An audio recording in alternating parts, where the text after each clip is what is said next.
Now, if you saw my last video on empowering women in rural America, then you'll know that I've actually never even lived in a rural community. So I came into this project with a very open and eager mind. I wanted to know what women experienced living in rural communities. And to do that, I had to get the full picture. I needed to hear from women in various communities, which takes us to our next stop, Michigan.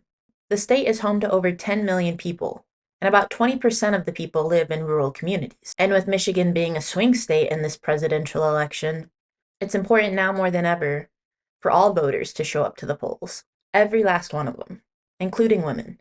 Now, women in Michigan have made remarkable progress towards gaining more economic and political status. However, despite this progress, they still face many challenges that are holding them back in various ways. I actually got to sit down with two women who lived in rural Michigan, Joanne Galloway and Casey Lanz, who come from the newly founded grassroots organization Michigan Country. Now, before Galloway established Michigan Country, she was very involved in her town's politics. She even ran for her local office in 2018, which propelled her into a world of activism and social change, where she noticed a common trend among reoccurring community issues, which is that it matters how people vote.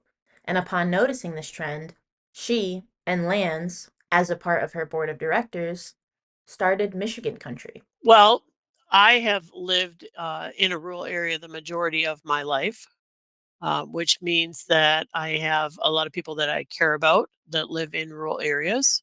And also positions me uniquely to understand where a lot of people in rural areas are coming from in how they think and what they believe and how they act.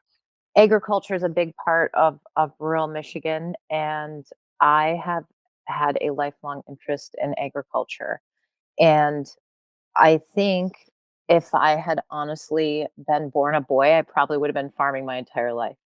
But because I was the youngest daughter, I went to college and I had a very corporate career, and it just reached a point where I think I was like, it's either now or never. I still think there are barriers to women in entering agriculture and or rural communities in general.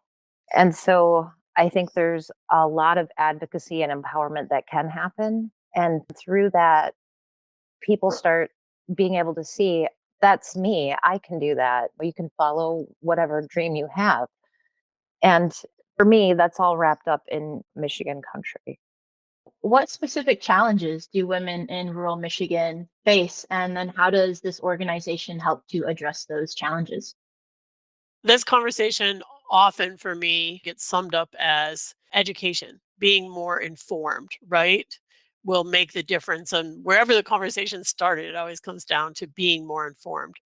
So the more that we can bring information to everyone across the rural areas of Michigan, to whether it's making sure that they've got access to multiple ways to look at the issue and not just one type of communication, as well as all of the information about elections, making that information more readily available. Now, as I talked with Galloway and Lands, I could quickly see the value that Michigan Country brought to its rural communities.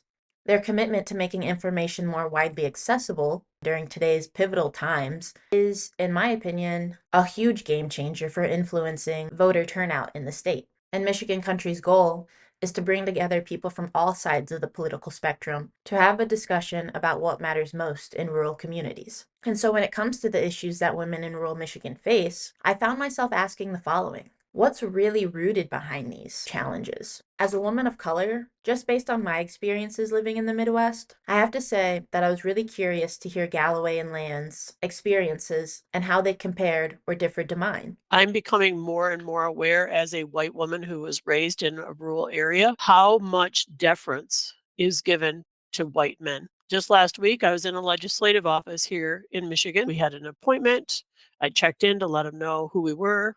And in the meantime, this whole boisterous crew of older white men come through the door, and the guy announces himself, and they're starting to practically like give a tour to like their members. The one guy walks right by all of us and takes himself right into the back office. I'm like, oh, how interesting. um So I thought, well, as I get to know people, I'll be sure and make myself welcome in the back office too, I guess. Those are just some of the types of things that I want to help other women become more aware of, and their voice is heard. What do you believe are the most pressing needs or issues that women in rural Michigan are facing? And how do you all adapt your services to meet those needs? It's easy to think of things like housing and food insecurity, connectivity and digital literacy. But what's really rooted behind all of those issues? Empowering women to make the decisions that they need to best serve themselves and to demand that they have space in conversations. I mean, it's 2024. One would hope that we as a society would be past that, but we're not. And I think oftentimes women's voices are discounted or don't hold the same weight. And Michigan Country as an organization can hold space and just allow that voice to one be voiced and to also be heard and to hopefully amplify. So, what key programs or initiatives are you thinking of rolling out to support women in rural communities? And how do you plan on implementing these initiatives? So in 2024, we'll be focusing on election education, and we'll be doing that in two ways. One will be a digital platform where we'll be purposely boosting well crafted election messaging into rural communities. And then the second piece of that will be called the Anatomy of an Election Roadshow, where we'll be doing in person trainings, if you will, in rural areas, inviting people to come out and giving them the opportunity. Really is focused on about like how people feel about trusting elections, and arming them with the vocabulary and the knowledge that will help them to have those conversations in their communities. So, Michigan Country has big plans for their communities and has been executing their action plan throughout the duration of this election season. And they've got big aspirations for the future. For your all's organization? In which ways do you want it to grow? I would really love to see Michigan Country become a trusted voice, one that does amplify and one that also can share information about elections. And if we can reach that point, I think we would be doing pretty good for sure. And I think we're on that track. I would hope our organization doesn't alienate people from either side of the aisle. Our goal really is to have conversations in our communities, with everyone, Mhm. and have the empathy to be able to really understand where each individual is coming from, like what their experiences have been that have brought them to, believe and or act the way that they do. So, Michigan Country puts a high value on community, and they understand that the power lies with the people at the community level, but also on an individual level when it comes to creating change. And throughout my interview with the two, I found myself asking, what can be done? How can racism and sexism be addressed in rural Michigan?